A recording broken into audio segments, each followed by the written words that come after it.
Hello and welcome to the Broad Street Hockey Podcast. I am your host, Ryan Gilbert. Joining me here, as always, is my co-host, Joe DeMarini. Joe, how are we doing today? Pretty good. Pretty good. We got to see a really fun hockey game last night. I know today's a Tuesday. We usually record on Sunday or Monday. So thanks for putting up with our day late. But we just had to see the Sharks game. We just had to see the Sharks game before we could do any kind of recording. Because last year, if we all remember, the Flyers lost to the 0-10-1 San Jose Sharks and gave them their first win of the 2023-24 season. There wasn't quite the pressure this time, but it is still a bad team, and they managed to find a way to win. How about you, Gilbs? How you feeling? How you doing? And I'm doing good. We're going streaking here. 3-game point streak, of course, not 3-game win streak. I was just looking at the standings before. Flyers Technicalities. Still only have 3 regulation wins, but you know what? We got what? Six wins now, 3 shootout wins there.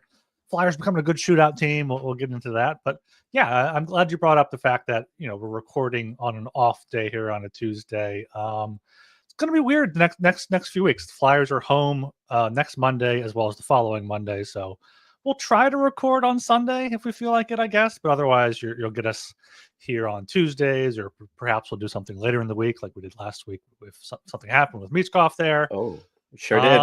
Yeah, it did, and it kept going. We weren't sure there, but yeah. Before we get into it here, make sure you are subscribed to the Broad Street Hockey Podcast feed on Apple Podcasts, on Spotify, everywhere you listen to podcasts. You can subscribe there. Leave us a 5-star rating and review on Apple and Spotify, and of course subscribe on YouTube where you can watch the shows. We go live for some of them, so check out the YouTube stuff. Trying to do more stuff, screen sharing, and what we're talking about putting on the screen for the YouTube watchers there.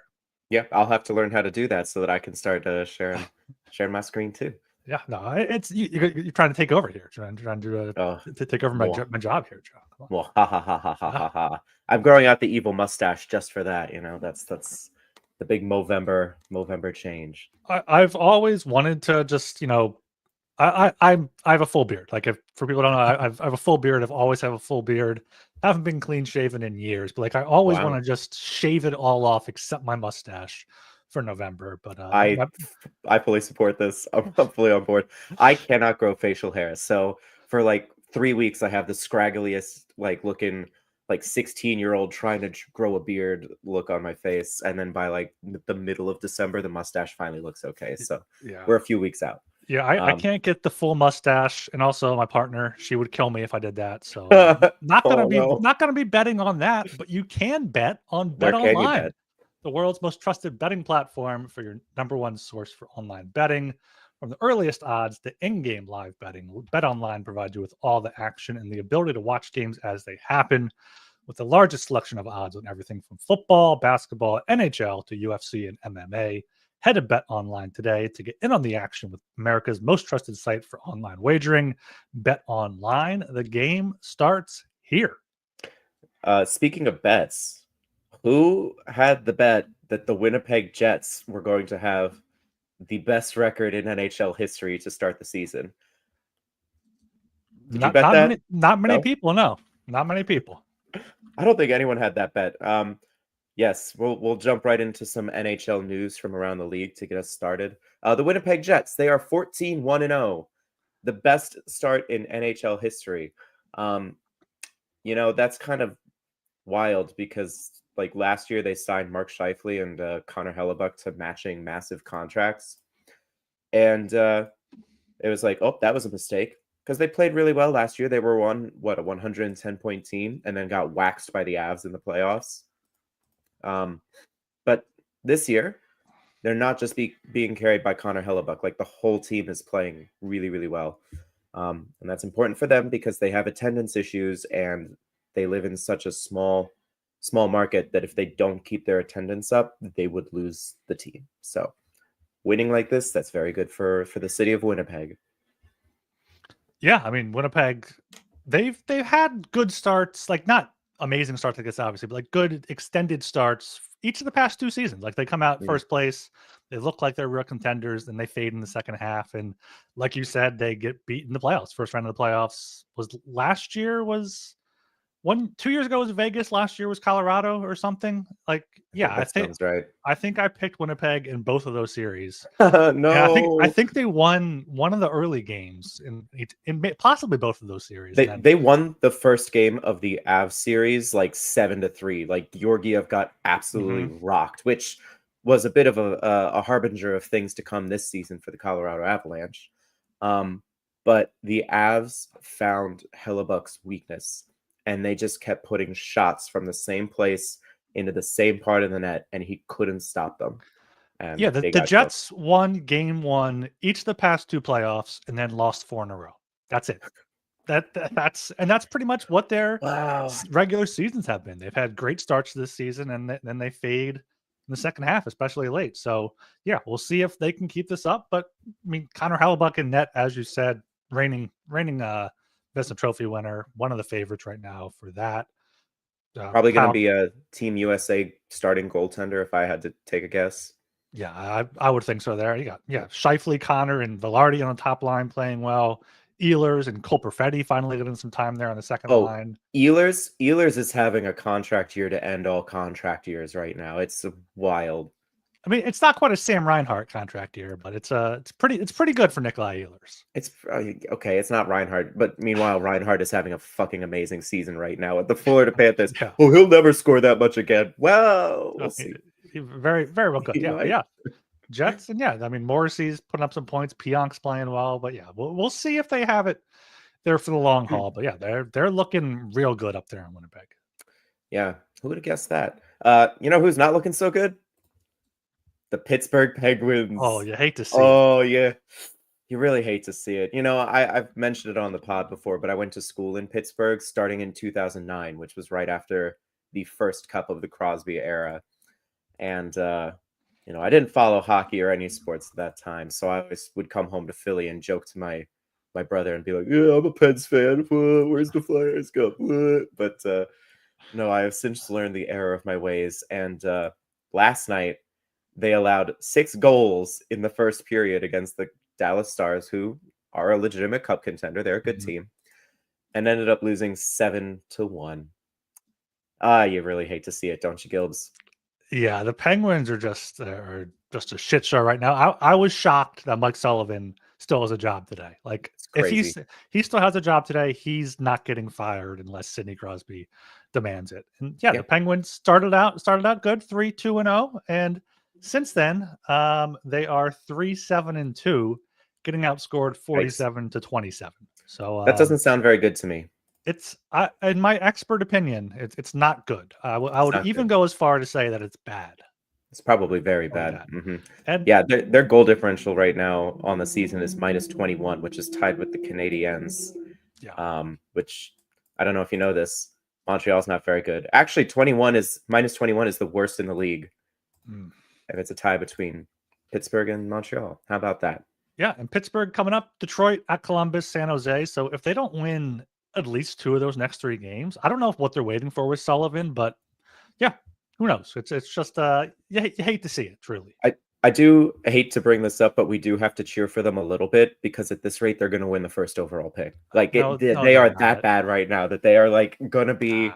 Maybe they won't be the worst in the league, but they're going to be like in prime position for it. Right. Yeah, I'll share this now. I was going to save it for later, but this is good timing now. The current worst point percentages in the league. Oh, baby. Canadians are worst. Canadians, Predators. Predators have to get better, I think.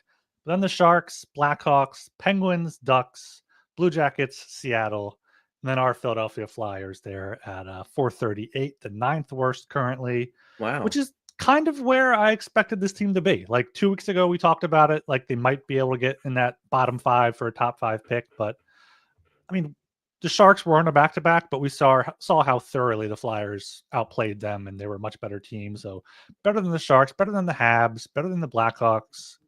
Ducks, Blue Jackets are both worse than the Flyers. Like the Flyers are going to be in that 7-12 range where they are now. Right after them, you got the Red Wings, Blues, Sabres, and Islanders. Like that's probably where the Flyers are going to be. Just a matter of how they perform. I don't know, man. Didn't the Canadiens just pants the Flyers a couple weeks ago, like real bad? Like it was an embarrassing game. It was the 4-3 one where they scored 2 goals and the Flyers scored like 2 goals in the final 2 minutes to make it respectable. Oh yeah, that's right. That's right. Yeah. I don't know, man. I feel like Seattle should be doing better. I have to think. Yeah, I'm surprised. I'm surprised Seattle's below the Flyers, honestly. And the Preds, they're bad, but I feel like I keep reading the analysis that like their on ice shooting percentage is like the worst in the league or something. That they're gonna figure something out. I don't know what it's gonna be. Maybe it's a Morgan Frost trade because they desperately need a middle six center. They do need a trade. Yeah, I mean, Morgan Frost isn't a middle six center though. I don't think so. Yeah, Preds are shooting 4.89% at 5-on-5. It's bad. The second worst is the Ducks at 6%. So a full percentage point plus worse than them. So yeah, they'll regress to the mean at some point. Yeah. I mean, they have too much talent not to. They may be old, but I don't think Steven Stamkos has just forgotten how to play hockey. I don't think Jonathan Marchessault has just forgotten how to play hockey. Ryan O'Reilly looks really good in a top-line center role. Philip Forsberg's still good. The biggest concern for the Preds is Saros. You just signed him to a massive contract, traded your best goaltending prospect, and he has not been great. It's not a good start. Yeah, I mean, let me see. What's Saros' standard stats? 9/11 save percentage, 2.64 goals against, but yeah, 4 and 7. That's recent, yeah.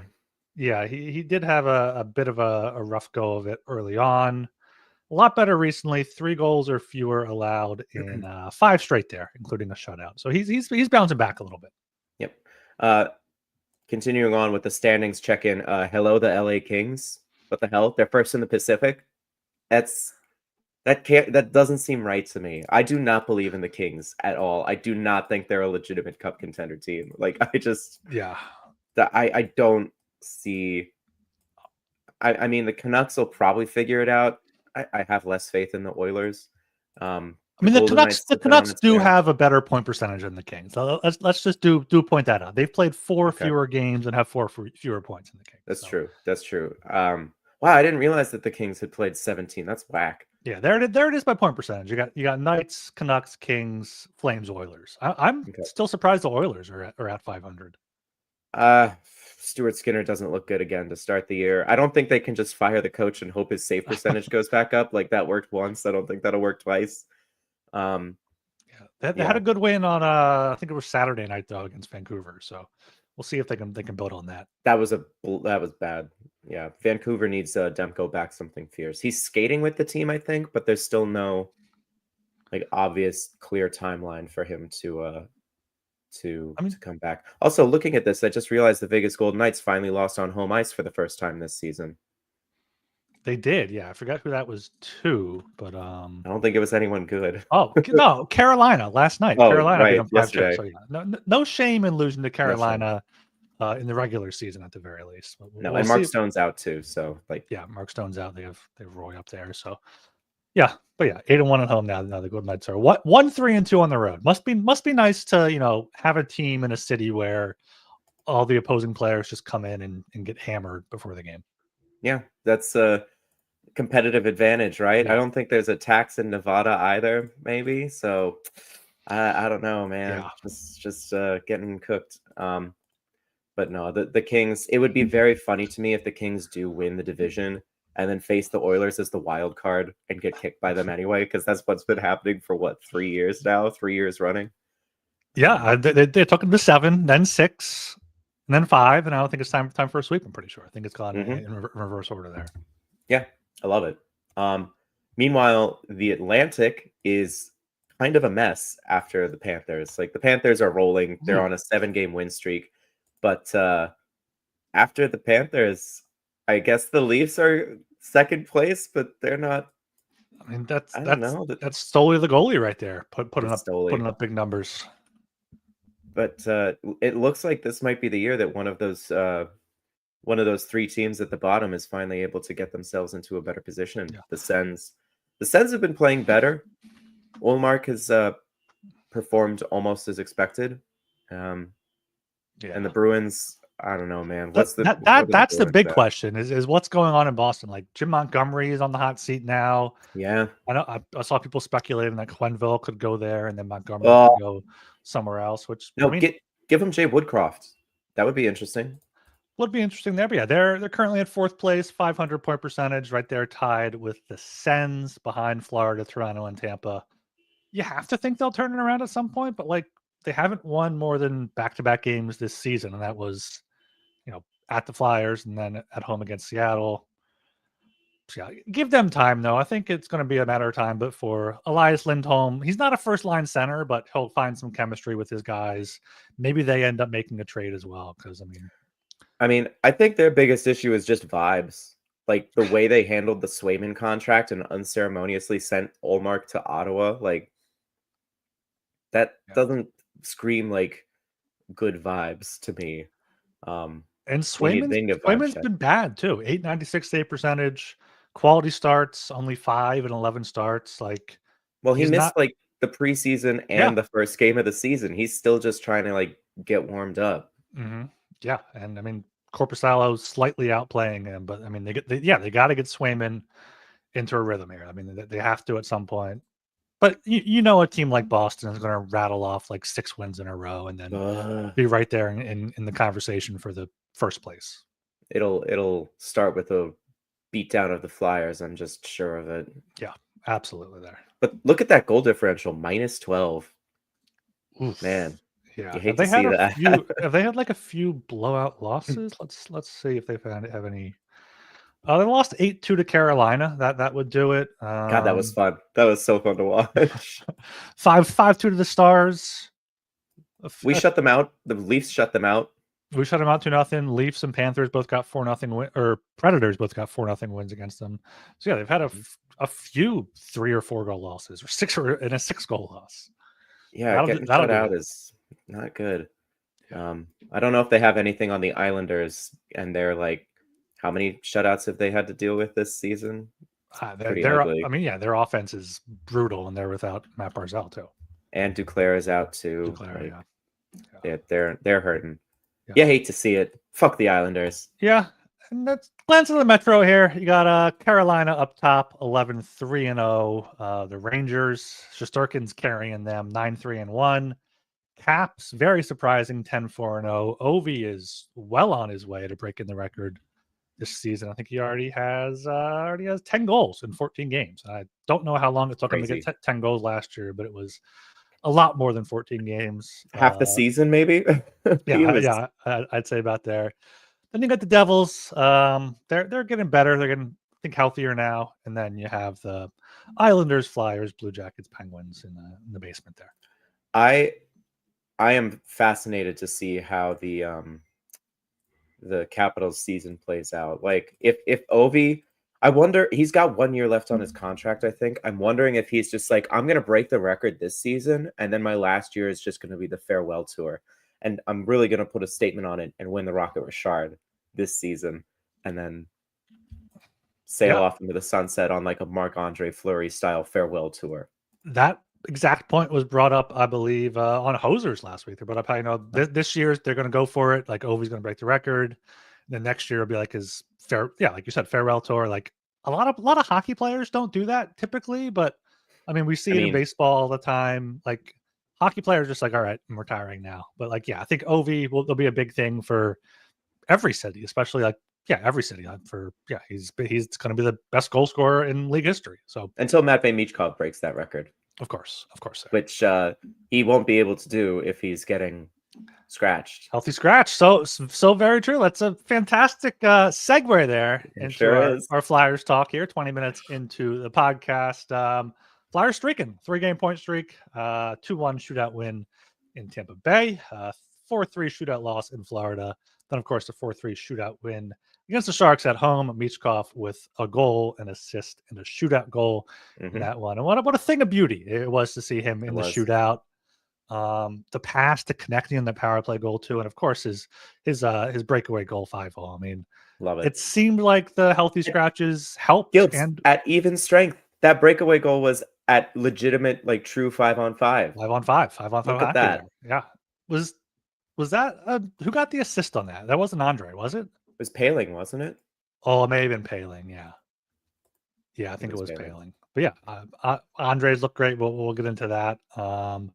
Yeah, Michkov has obviously been the big topic of discussion, as he deserves to be in Philadelphia here. We talked about it on Thursday about the healthy scratch. It wasn't really a big deal. We didn't think they would win, so there wasn't a chance it would go to 2 games. But of course, he was scratched again on Saturday.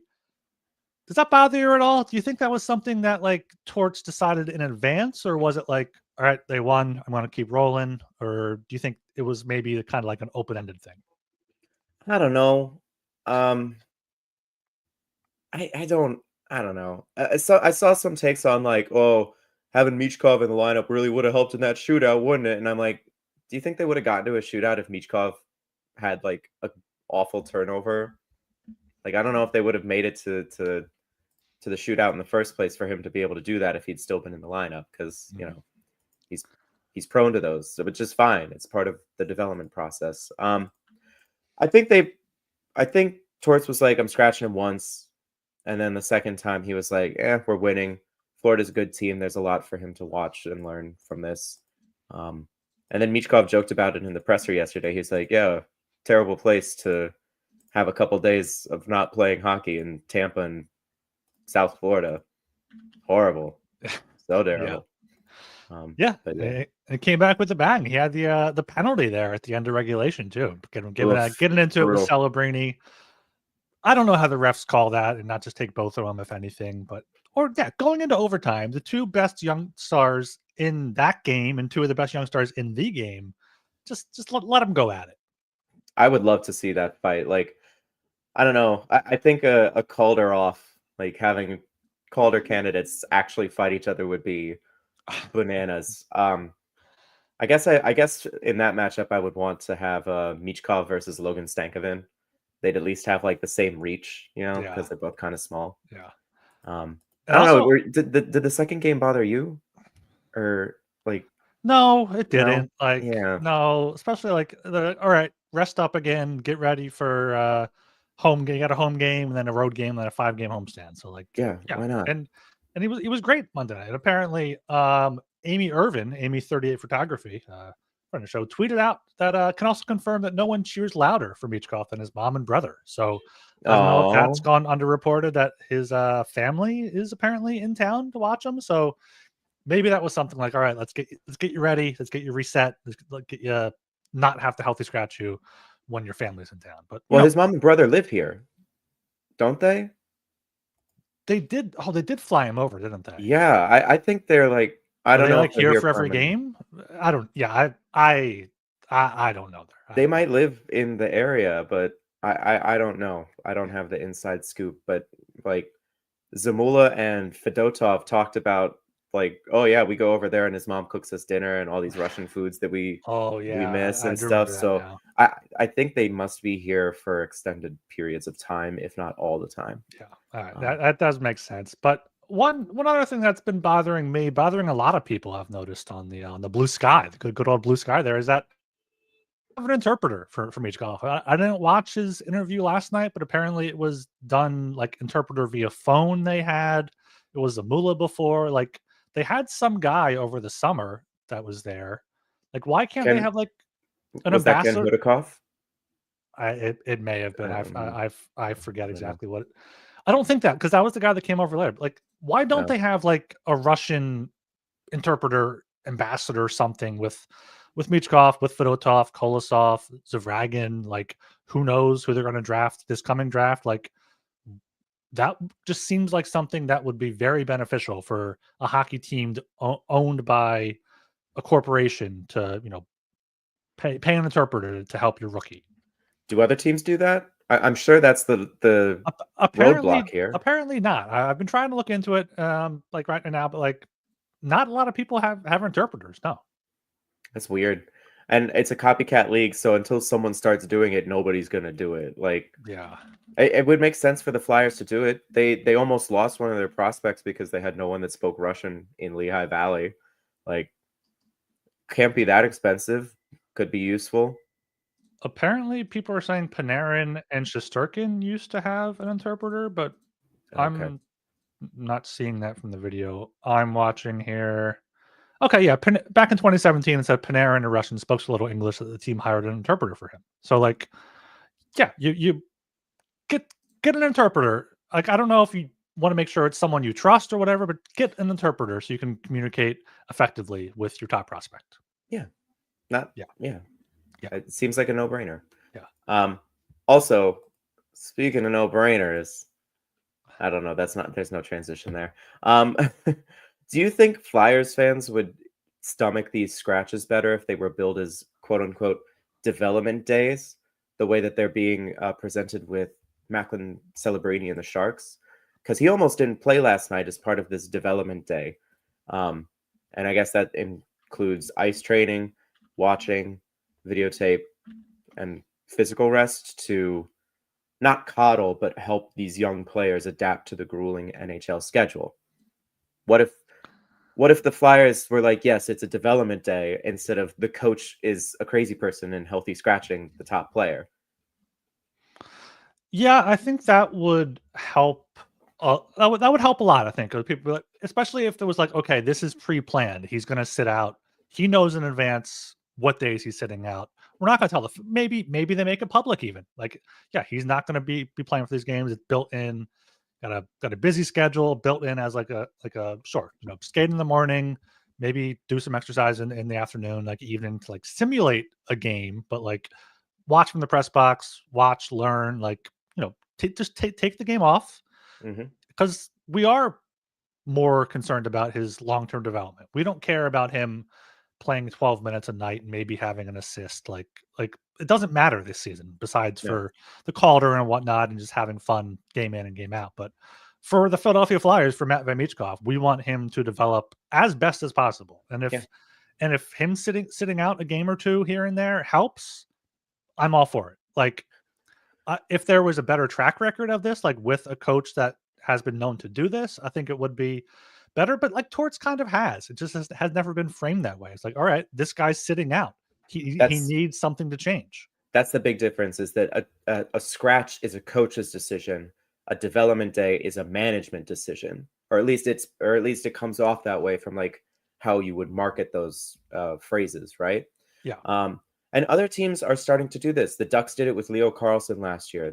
They tried to manage his game times. I think they were doing it with Adam Fantilli until he got injured and then missed several weeks.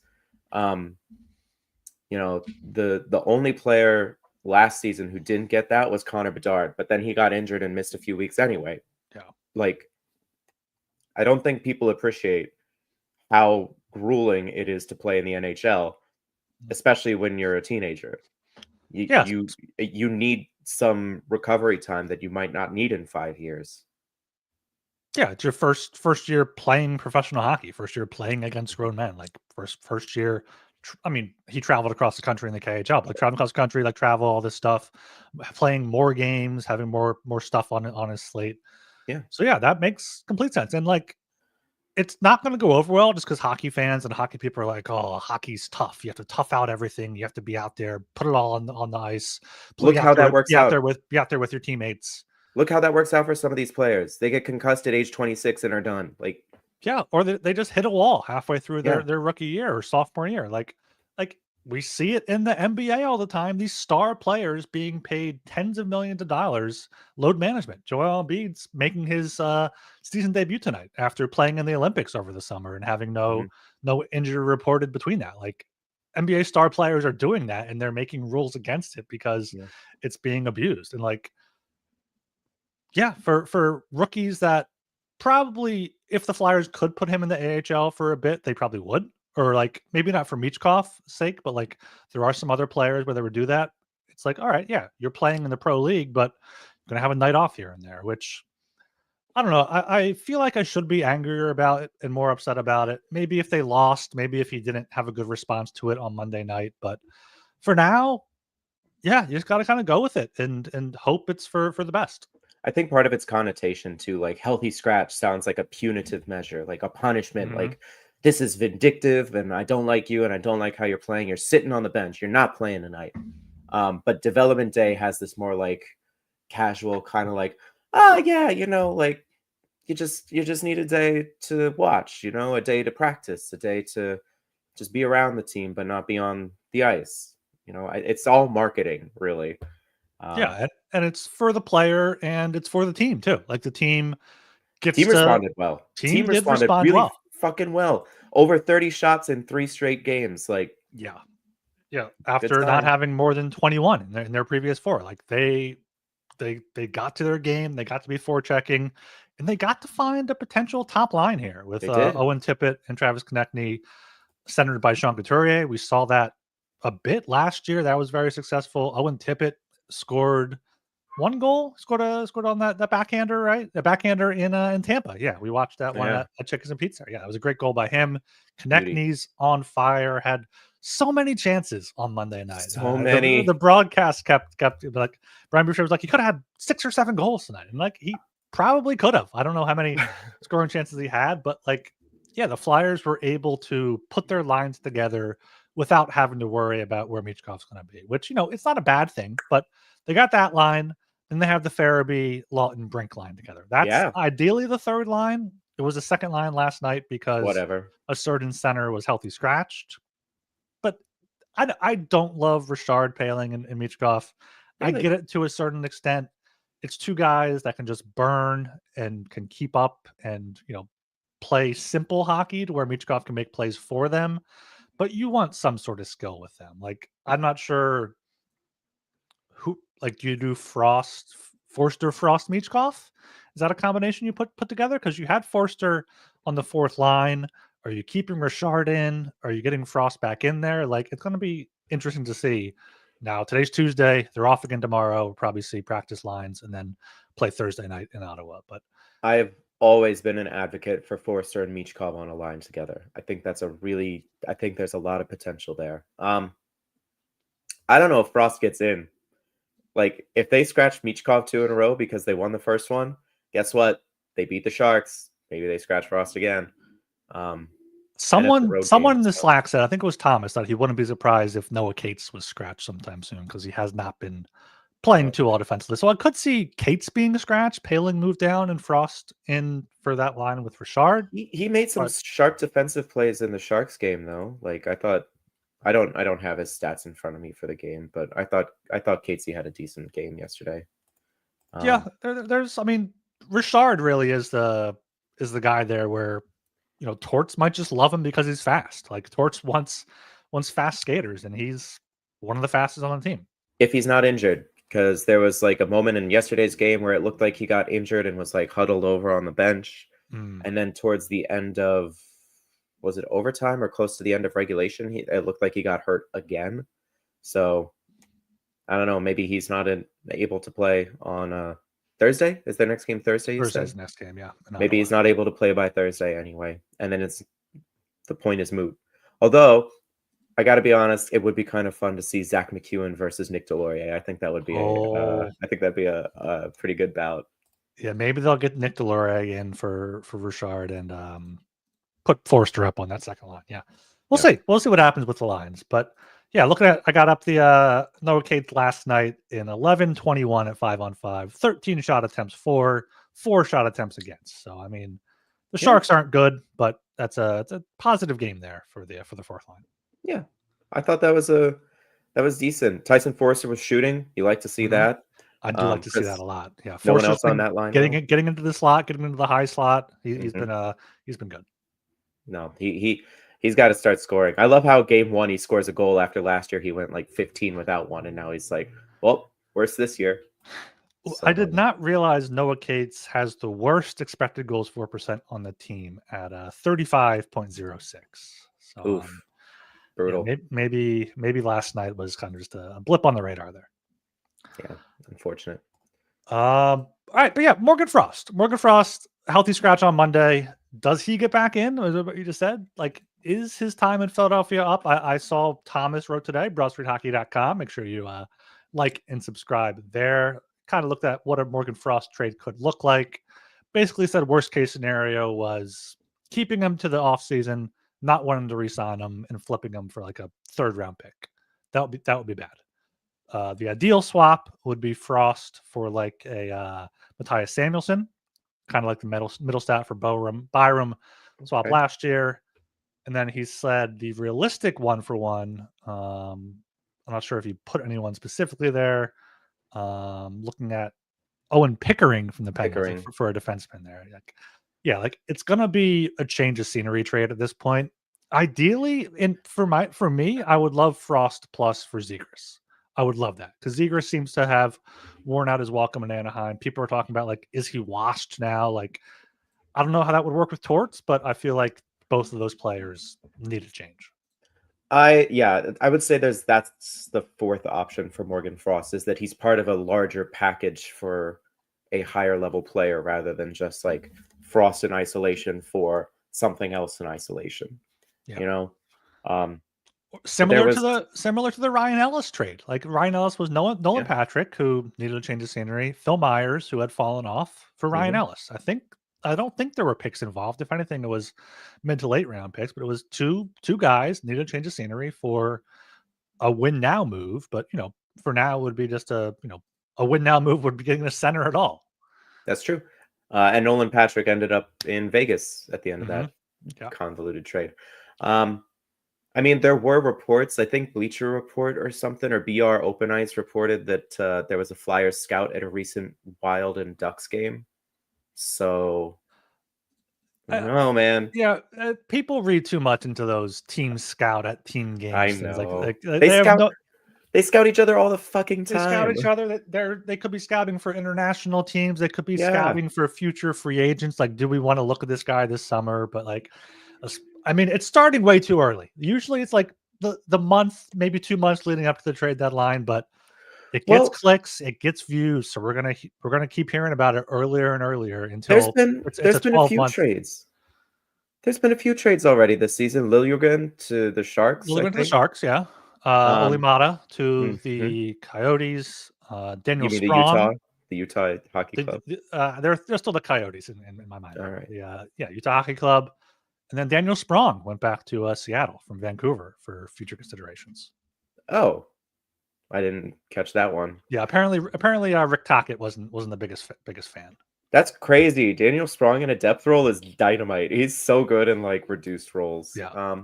He's injured right now, though. I did see that on Blue Sky today. I don't know. I wouldn't rule out a trade at this point. There's a couple teams, specifically the Preds, who are desperate for anything. I don't know. The Wild are really hot right now. If we're going to go with the Wild Ducks rumor, then the Wild are really hot and might want to just go all in. Although I don't know where Morgan Frost would fit on the Wild. Does he take over for Ryan Hartman? Maybe. I think the ideal trade with Morgan Frost would be like Morgan Frost and Risto for a player. Because like you're getting Frost, you don't retain on Risto because you're getting Frost as well, and you take back a player. Yeah. Pinto? Stützle? Tim Stützle, yes. Stützle. Hell yeah. Elias Pettersson, maybe? Elias Pettersson? Yeah. Hagen a third. Risto in a third. Oh, boy. God, you love it. You love this. Time is a flat circle. This was the season for Morgan Frost. It was like, all right, we're going to give him a chance with Matvei Michkov. He has one goal that went off his shin pad when he was on his knees on the ice. 5 assists. And I hate this stat, but he's a -11. He's a -11 in 15 games he's played in. Where does that rank on the Flyers? Flyers do have a lot of minuses. It's the worst. Frost and Farabee are both -11. And you have Drysdale, Zamula, Brink, and Lawton -10. Does that count penalty kill?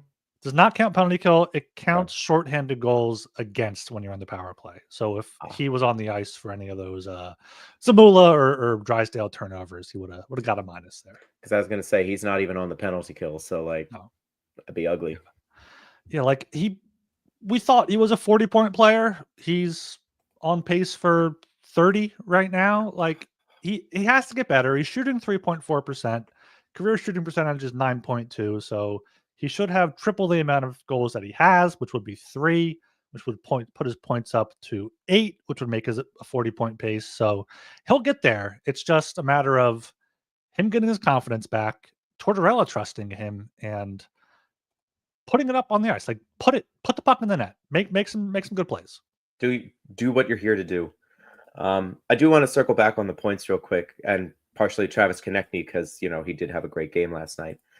My hot take prediction at the start of the season was that Konechny was going to pace for 100 points this year. He's not quite there, but he's at 17 and 16, so he is over a point a game so far. Yeah. So I'm not ruling that one out quite yet. I think there's still got some legs on that one.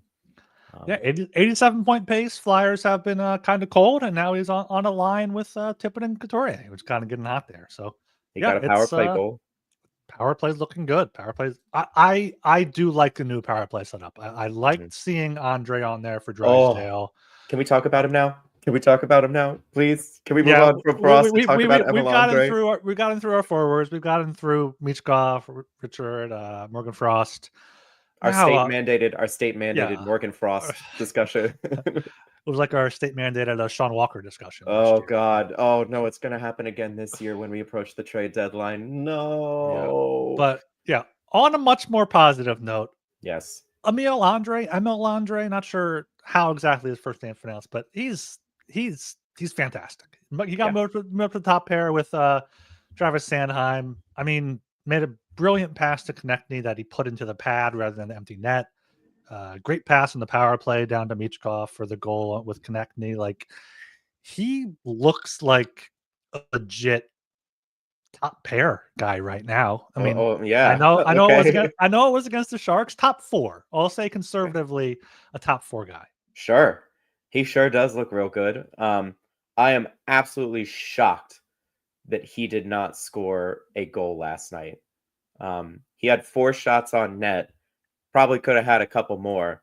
He hit the goal. Like, I was like, man, he's getting his first NHL goal tonight. I was so bummed. He came so close so many times. He should also be, TK owes him a drink, because he would have had like 3 assists, 3 more assists that night if TK actually had been able to put a couple of those pucks in the net. No, I'm excited. I think they might have something here. I don't know if it's sustainable, but I guess we'll see, especially when York comes back. Yeah, I mean, Danny Briere mentioned him as a reason they didn't draft Zeev. We have Andrae, we got these guys here, and he's looking great. Maybe he just needed a good defenseman to play with, because I know the Phantoms blue line isn't great. Last year when he played with the Flyers, he wasn't quite ready, and I think he was playing third line minutes anyway, so not exactly going to have the longest leash. But I said it after that first game, he should not be going back down to the AHL. Since then, he's only really furthered that, especially with the game against the Sharks. Played 25-40 against the Sharks. Crazy. Played 1955 in Florida. Played 19 minutes last week against Boston as well. Like, he's been replacing He replaced Cam York on the top pair, and he did not miss a beat whatsoever. And then replaced Jamie Drysdale on the top power play unit. Yes. No, I wonder if he's one of those kinds of players. Like, what is it? What is the animal? Is it like a hermit crab? Like, they go get a bigger shell before they've grown into it, and then they grow into the bigger shell. Yes. Right? If it's a hermit crab, if it's not a hermit crab, get at me on Twitter or Blue Sky. I finally got one. And I don't know. I wonder if Andre's like that. Like, he could only grow so much in the size of the space he was given in the AHL. And now that he's at the NHL level again, he's equipped and ready to grow and improve his game here. Yeah. But it's just curious. I don't think he's going to be sent back down. He definitely won't be sent back down. But what do you think the pairs look like when everyone's healthy? When York is back. Let's keep Drysdale out of it, I guess, because Drysdale's on the IR. We'll get to him next. He's out at least the next 2 games, I believe, which is good for him. Get some development days in there, because I don't know if they would healthy scratch him. I think, do you keep Paling, or do you keep Andrae with Sanheim when York comes back, or do you? I think that depends on York. Like, how's he going to look when he comes back from injury? Is he going to need a game or 2 to get back into the swing of things, or is he going to be like right where he left off? Oh, yeah, I mean, he might need a game or 2, but like once he gets back up to full speed, do you want him top pair? Like, do you want Andrae and Risto? I feel like that could be a fun pair. The Scandinavian Bash brothers. The dream is alive. Yeah. I've seen Emil Andrae compared a few times to Kimmo Timonen. And I will admit that when I was a Flyers fan back then, I was not nearly as analytical, so I can't really compare them. But I would love a Kimmo Timonen on this blue line. Wouldn't we in the form of Emil Andrae there. And it looks like, I mean, he has the vision. He was skating. He was making some moves there at 5-on-5 in overtime. He was confident too. Yeah. He looked like he was like, I'm going to do this and it's going to work. Like, in that Florida game where he skated right in front of his own net with the puck, like right in front of Barkov or Sam Reinhart. I'm like, oh boy, dude, that's a man, that could have just ended the game right there. So I like the way he's playing. What do the pairs look like? I do like the idea of him and Risto, maybe. See what happens there. Because, like, Travis Sanheim, who we've left out, is playing outstanding hockey. And he played over 30 minutes last night. Anyone who's been paired with him has looked better. Andrae played himself into being Sanheim's partner because he's been playing so well. So maybe if you pair him with Risto, that play continues anyway, regardless of whether he's with Sanheim. That said, I do love the York-Risto pair. They had that one game together last season when Travis Sanheim was sick, and it was a 1-0 win over the Detroit Red Wings. Cam York scored the goal. They looked outstanding together. So I don't really have too much concern about what that top four will look like. More concerning is what do you do with Nick Seeler, Erik Johnson, and most specifically Igor Zamula. I mean, Erik Johnson goes to the press box. That goes without saying. He has to be close to 1,000 games now, right? 998. So two more games. Saturday night, as long as he plays Thursday, plays Saturday at home at the Farg will be his 1,000th game. I think they're going to save it for Monday against the Avs because that's where he won his Stanley Cup. That would be cool, especially if Cam York comes back, get Cam York in for a game for Johnson. So that would be good for him. Yeah. Yeah. Looking at who Andrae's played with this season, 39 with Johnson, 29 with Sanheim, 26 with Zamula, and 14 with Drysdale. He hasn't even gotten a shift really, or at least 10 minutes. He hasn't gotten 10 minutes with Risto yet here, according to Money Puck. And yeah, that York Risto pair, you keep bringing it up. I mean, last year they had that one good game, but haven't really played too much together. So it was one game. That's not a sample. Like that's not an extended sample size, but I loved it. They did play 50 minutes together in total over the course of 15 games. Maybe some mixed changes here and there. Yeah. Expected goals for percentage, 73.7%. Right? I mean, I'm saying. I mean, an extremely small sample size there, 50 minutes out of an entire season, but the Flyers have options now. That's the exciting thing. The Flyers have options that you're not just trying to hide people. And because Sanheim is so adept at both sides now, you can put him with whoever the hell you want. Like someone's game is flagging, he'll be better with Sanheim. Move Sanheim over to the left so Risto can play up there. You want to bring Cam York back in, move Sanheim back to the right and throw York on the top pair. Like you can move this around in a way that it didn't really feel like they could for a very long time. Especially last season. Once Jamie Drysdale came in, things got a little bit more clear. But yeah, no, it's a tough question. I don't know what the right answer is here. Yeah, they'll mix and match definitely, but yeah, I mean they'll when healthy, they'll have a top four of York, Sanheim, Andrae, Risto, and that's good Risto. We keep Seeler. Well, that's the top. Nick Seeler is going to be and then a third pair of Seeler and either Zamula or Drysdale if Drysdale's back. Like it's not a good defense corps by any means, but given where the Flyers have been over the past almost decade now since they traded Timonen and Braden Coburn. Oh yeah, Pronger before that. Like, yeah, it's not a like I said, it's not a great decor, but it's enough to get excited about. I posted last night on Blue Sky. I haven't been this excited about a young Flyers defenseman since Shane Gostisbehere. Like, sure, they had Provorov, they had Sanheim even, but they haven't had other. I mean, Drysdale, I've been excited about, but he hasn't shown what Andrae did last night alone. Like Andrae, just the passes, the vision, the stick handling, the puck handling, the confidence, like you said, compete. like the compete. He's got that Romaldo number 36. He has the heart. Like, yeah, that's a like, sure. York Sanheim, Andre Risto, Steeler Drysdale.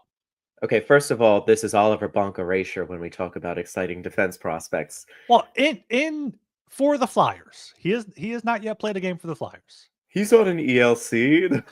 No, all right. Second of all, I think it was Kevin Kurz tweeted that after the game, Jamie Drysdale walked into the locker room and immediately went up to Emil Andrae and gave him a fist bump. Like, hell yeah, dude! Like, fantastic game. Like, he knew that he'd just like absolutely killed it. So, I love that they're all like got vibes for each other and stuff. Yeah. Andrae and Drysdale looked good together too. They only played 14 minutes, but 62% expected goals for in that time. Like, maybe you try that. It's not a pair that like you on paper seems like it looks good because they're both smallish, both kind of more offensive. Like, I want someone like, I think Steeler Drysdale is probably the answer for how to best work Drysdale right now. But you know what? Maybe Andre's confidence wears off on Jamie, and they're able to form a nice pair for the next few years because they are they're the same age, right? Because I don't know if someone said they might write about this. Like, Drysdale should be on a similar path that Andre was. Like, get his feet wet in the NHL last year. Maybe he sticks around a little more because he has a higher pedigree. But like, yeah, we're both 22. This should be Drysdale's second full season, if that. He shouldn't have been thrown into the fire in Anaheim because this is his fifth NHL season. Like, it's crazy. Yeah, it's crazy for a 22-year-old to have 162 games, like 3,000 minutes skated in the league. So plenty of runway there. Speaking of Drysdale injured, it doesn't sound serious. It's not a great look, but I'd rather them be cautious and have him miss a week of games than not. Yeah, I don't think they've said what it is. Do you know if they said lower or upper body? I thought it might have been an upper body. Right. Of course, that means it's going to be a lower body, but upper body. They said, yes, Kevin Kurz tweeted last night. I'm told Jimmy Drysdale's injury isn't overly serious. Maximum 2 weeks on the shelf. So, yeah, I think that's fine. It's going to be in the short term for the Flyers. Probably addition by subtraction, especially with Andre playing well, Cam York coming back. You have time for those six to kind of get together there, and good for Drysdale because like he needed a night or two to reset, and now he gets 2 weeks. Like, hopefully minimum a week. Yeah, minimum a week. Like, that's the time. It's just patience with him. Like, I'm not going to get upset with him. I'll criticize his play, but like, it's not like, oh, this guy's a bust. Maybe he's a bust, but I'm not writing him off yet. I think I talked about this before, but I'm giving him 100 games starting from the beginning of this season. He gets 100 games to prove that like he can do this. Because Ristolainen was absolute hot garbage when he joined the Flyers. Just unbelievably bad. He's now playing at a borderline first pair level under the tutelage of Brad Shaw and John Tortorella. I know they're different players. I know they have like different physical assets. They have different skills, all that stuff. I'm still going to give Drysdale about 100 games, and I'm not counting last year with the Flyers. Like, a midseason trade, he was injured the whole time. Like, that's not I can't factor that into his development with the Philadelphia Flyers. So we'll see, I guess. But also this injury, I think more importantly for the current defenseman, it's make or break for Egor Zamola. Like, he's basically a roster lock because nobody else is there to play that spot. And if he can't lock it down by the time Drysdale's back, like, what the hell do you do with him? Yeah, if the defense is fully healthy, you can't send Andre back down. You can't carry 8 defensemen. Like, well, if he keeps playing like this, he needs to play like this. Like, Andre needs to keep playing like this. Right, like right now, if York and Drysdale were magically healthy on the roster, right? Like, maybe you put Zamula on waivers as long as that doesn't upset. Like, are you worried that upsets the Russian Russian group there of Michkov and Fedotov and Kolosov? Yeah, No, it's. I mean, who knows? The Flyers could have two other injuries by the time Drysdale's back. Like, yeah, Nick Steeler missed time already this season. He's a workhorse, and he already missed some time. Yeah. So, like, who the fuck knows with this team? But I don't know if they have any more AHL call-ups, especially now that they've traded Ronnie Adder. Like, what other defensemen in Gleason, the AHL? They would call up, probably. Yeah. I mean, is Belpedio still here? Is Louis Belpedio still here? I want to say I remember seeing him in a preseason game, but I can't be 100%. Can't remember. Not be 100%. Hunter McDonald's down there. I forgot about him. No, you can't call him up. And Helge Grans, he's down there. Yeah. Adam Ginning. Oh, I forgot. Belpedio's still here. Okay, we got some guys. Yeah, but speaking of those goalies and guys coming back from injury, Sam Ersson back. Fantastic fantastic performance there in his game back. Fedotov got the win in Tampa Bay, finally. Of course. So Ersson got his save percentage back over 900, 902. Fedotov and Kolosov, both not great, so not gonna talk about them. But what do you? So Fedotov backed up on Monday night. Kolosov is still injured, so they're carrying 3 goalies right now. Right. What do you do when Kolosov's healthy? Do you just carry 3 and make do with that? Like, you're carrying an extra goalie then and an extra defenseman in Zamula to appease Michkov, which I guess is fine in the long term, sure. But like, you want to ideally have some sort of solution there. So the Flyers don't play a back-to-back again until the end of the month, which means they could theoretically start Ersson for every game until then. I don't think they should. We learned what happens when you do that with Sam Ersson. We saw that last season. Wasn't good. But Fedotov and Kolosov need to play, specifically Kolosov, because he is younger and more fits the timeline. I don't know, man. I saw Fedotov when he won that Tampa Bay game. You could just see the relief in him. Like when the buzzer sounded, he was like really celebrating. He's like, finally, he's earned another start. But I'm more interested, like, if Kolosov is healthy, what is your goalie rotation until the back-to-back? Like, do you just start Ersson for the next 4, 5, 6 games, whatever it is? Or do you, in Ottawa, do you give Fedotov or Kolosov a start just to keep them warm? Yeah, so starting Thursday in Ottawa, they play every other day until that following Wednesday. So 4 games in 7 days. I think maybe you give Kolosov or Fedotov the Saturday night against Buffalo and then have Ersson. Yeah. Okay. Or you start him in Ottawa and then save Ersson for the 3 home games. But I feel like I'd rather get Ersson in Ottawa, keep the point streak going, hopefully get a win. Go Kolosov against Buffalo because that's their easiest opponent coming up, and then is it until they have 2 days off again. Then they have Colorado and Carolina. Like, you don't want to throw Fedotov or Kolosov against Carolina, even though they did that already, I believe, once. Kolosov, I think, was in, right? Yeah, like ideally you would give Ersson off. Maybe you start Kolosov or Fedotov against the Avs Monday because like that's probably going to be a high scoring game anyway. Yeah, I mean, I think. Oh yeah, Georgiev. Oh boy. I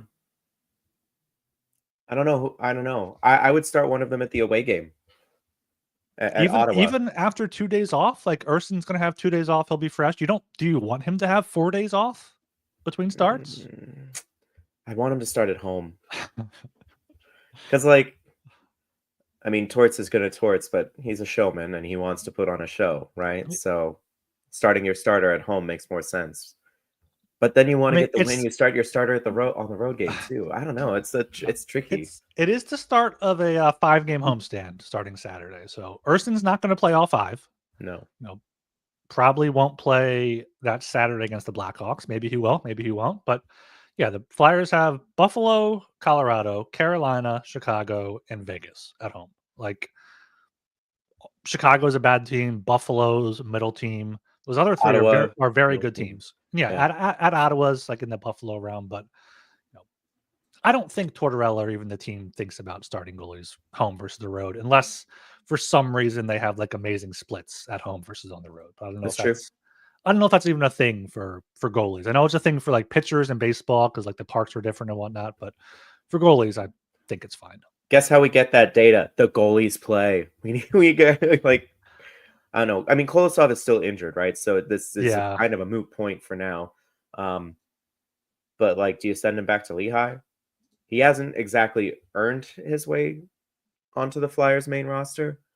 But if sending him back to Lehigh loses him completely and you have to loan him back to Minsk, then I don't know. I don't know, man. Although Urson might be him. I think over the past 4 or 5 games, he has like a 935, 940 save percentage, something crazy. Yeah, Urson's been good this year. He's much better on the road than at home. 5 games, 10 goals allowed, 915 save percentage. At home, 6 games, 16 goals allowed, 891 save percentage. But last year, 26 games at home, 25 on the road, 890 save percentage in both situations. So, yeah, home road splits don't really matter too much for Urson, but since that Minnesota game where he gave up 5 goals, he is 3-0-1 with 7 goals against on 116 shots, 2 shutouts, 940 save percentage, 1 shutout. 1 shutout. Sorry, yeah. I counted the Boston game where he got pulled in after the first period. That's technically a shutout. Yeah. My bad. Yeah, part of a shutout. Yeah, part of a shutout. Well, yeah, they lost. The Flyers ended up getting shut out in that one, but this is when he started turning it on last year too. Late October, early November. Maybe there's just something about that daylight savings time. He's like a zombie or a werewolf or a vampire. He's just Swedish. He's just Swedish. It's dark up there all year. He needs the darkness. He might actually be a vampire. It feels like he's at home. Yeah. Oh yeah.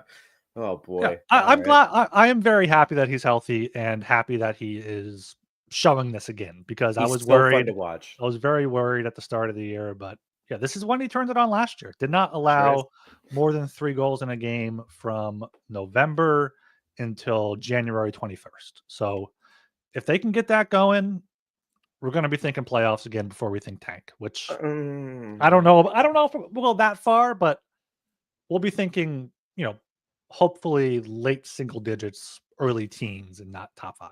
Like, I don't know. I'm still kind of hoping for a top 5 pick. Well, I'm hoping for a top 5 pick, Joe. I just don't think it's realistic. You never know. The Penguins could do something crazy. The Preds are going to get it together, and Seattle, I don't know how they're that bad, but yeah.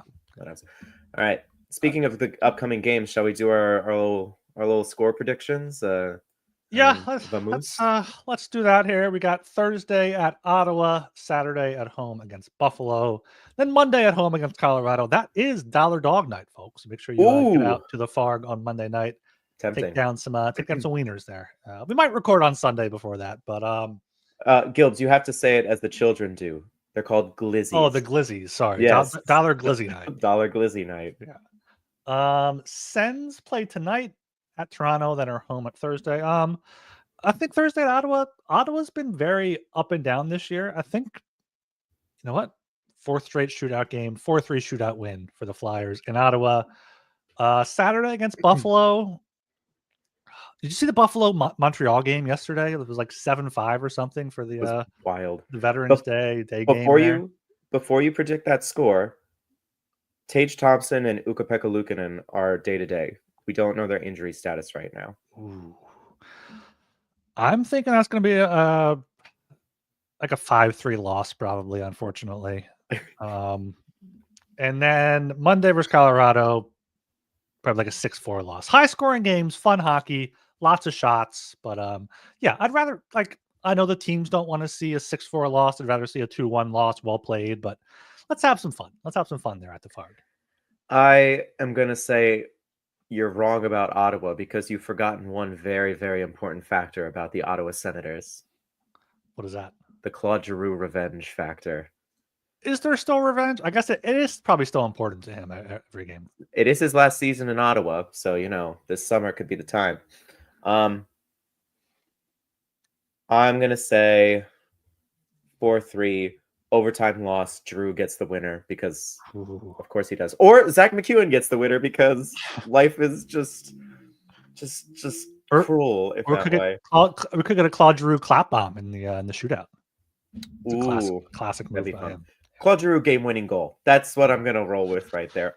And if he puts it in our net, he never left, really. You know, he just like, if he accidentally like bounces a puck off his shin into the net. But yeah. So I think that's a loss. Claude Giroux game-winning goal, however it comes around. I'm with you on the Buffalo game. I think it'll be 4-2 Buffalo. And then Colorado. I don't know, man. They got Lehkonen back. Nichushkin is on the brink, like almost here. Drouin is almost here. If they're in for that game, it could get real ugly, like 8-1. We're laughing about the Penguins losing 7-1 to the Stars yesterday. That might be us next Nichushkin can come back on the 15th, which is later Friday. So he might be back for this. He might be back. I could see the Flyers winning that one, though. I know I said 6 for a loss, but I could see them squeaking it out. I think it's going to be like a 7-1 loss. Like we're gonna have our version of the Penguins game. At least it's Dollar Dog Night, so fans can have some. Some dude, excitement there. You know where those hot dogs are going if the Flyers lose 7-1. Oh. They're going right on the ice. Oh, were you around when someone threw a hot dog on the ice and then the Flyers like went on a winning streak? It was like a rally hot dog thrown on the ice. Oh, it's like the Rats. That was great and stuff too. I think that may have been like late 2010s. I'm sure someone remembers that. Tag us on Twitter or Blue Sky about that. The only problem there is, didn't they get rid of Dollar Dog Night at Citizens Bank because like people were throwing them? Yes. Yeah. So guys, if you're listening and you go to Dollar Dog Night, don't throw your hot dogs. Don't take this away from us. We already lost it at the baseball games. Don't let them take it away from our hockey games, please. Yes. Although it would be very funny to see Nathan McKinnon like sulking on the bench and just like a hot dog bounces off his helmet. Yeah. That better not be sugar. All right, before we get out of here, we got to do our new tradition here of the Drankathon. Wait, before you push this button, I was fucking around with this the other day, and on my first try, the Penguins won first overall, and the Avs jumped up to second overall, which is like literally the worst case scenario for the Flyers. Oh God! Because they don't get that Avs pick because it's a top 10 protected. So, by the looks of it, though, they are no longer in range of that, and neither is Edmonton. So. Yeah, Edmonton is currently 16th worst. Colorado's in the playoffs. Flyers have the 9th best odds of first overall with 5%. So, all right, here we go. Oh, first pick. Go. There we go. Flyers first pick. Edmonton 16th. But if we had first pick, I don't care about the other picks. No, Hagen's come home here. Where would Edmonton's go? It's top 12 protected. Like as Edmonton 16, outside. 16 to us. Fine. Yeah, that's fine. Woo! James Hagens, you are a Philadelphia Flyer. Flyers win the NHL Draft Lottery Simulator for this show. All right, make sure you're subscribed to the Broad Street Hockey Podcast feed. Like and subscribe and read BroadStreetHockey.com as well. Joe, where can the good people find you? You can find me on Twitter at JF DeMarini. You can also now find me on Blue Sky, where I will be far more active during games. It is at jfdemarini.bsky.social, I think is the thing at the end. But yeah, I'm going to start switching most of my activity over to Blue Sky and away from Twitter. Yeah. How about you, Gilbs? Where can they find you? Yeah, you can follow me on Twitter at rgilbertsop. But Blue Sky's going off. Philly is taking over. I've posted some memes on both accounts and does nothing on Twitter. It goes off on Blue Sky. So everyone's at Blue Sky. If all the cool kids are there. So RyanGilbert.bsky.social over there for me. I already have almost the same number of followers on Blue Sky as I do on Twitter, and it's been like 2 years on Twitter. Yeah, and if you're anxious about joining Blue Sky and not gonna have to be able to follow everyone, someone put together a nice Broad Street Hockey starter pack, a list of all of us. You can just follow all of us. There's like Philly sports starter packs, like good time over there. It's like early Twitter vibes, like early 2010s Twitter vibes. It feels like over there. Well, we're olds, so we remember that. Yeah. But for you youngins, this is your chance. Yeah. It's like if MySpace suddenly made a comeback, we'd all go over there and no one else would. Oh no. Oh, top 8. Whoever's not in your top 8, you're out. You're not friends with. All right. And on that note, that's gonna do it. Until next time, thanks for listening. Go Flyers.